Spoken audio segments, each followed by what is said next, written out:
நாங்கள் எங்களுடைய web development ஏஜென்சிக்கு நாங்கள் எஸ்இஓ பண்ணோம் அப்படின்னு பார்த்தீங்கன்னா, நாங்கள் வந்து டிஃப்ரெண்ட்டான web design service, digital marketing service, SEO service, branding service, graphic designs, video editing அந்த மாதிரி டிஃப்ரெண்ட் டைப் ஆஃப் சர்வீசஸ் இருந்தது.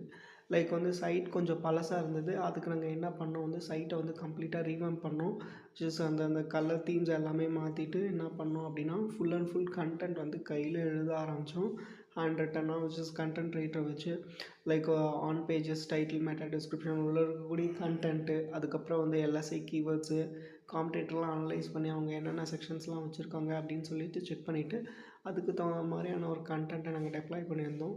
டெப்ளாய் பண்ணிவிட்டு அதுக்கப்புறம் என்னென்னா, ஆல்ரெடி எங்கக்கிட்ட கொஞ்சம் டிஏ வந்து டொமைன் அத்தாரிட்டி இருந்தனால நாங்கள் என்ன பண்ணோம்னா, கொஞ்சம் ஈஸியாக கொஞ்சம் பேக்லிங்க்ஸ்லாம் போட்டு அதேமாரி லோக்கல் எஸ்இஓஸ் லைக் ஜிஎம்பி ஆப்டிமைசேஷன்ஸ், அதில் ரிவ்யூஸ் அண்டு கீவேர்ட்ஸ்லாம் ஆட் பண்ணி நாங்கள் நல்லா இது பண்ணதுனால என்ன ஆச்சு அப்படின்னா, எங்களுடைய ப்ரைமரி சர்வீஸஸ்க்கு நிறையா டிராஃபிக் வர ஆரம்பிச்சிது. அது மூலமாக கால்ஸும் வர ஆரம்பிச்சிது.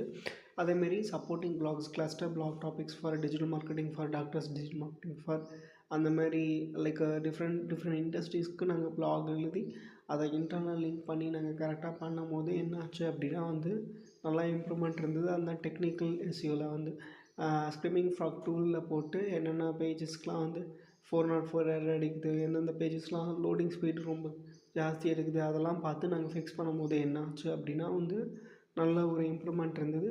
இப்படி தான் ஒரு வெப் டெவலப்மெண்ட் ஏஜென்சிக்கு நாங்கள் வந்து எஸ்இஓ பண்ணி கொடுத்து நல்லா ரேங்க் பண்ண வச்சோம்.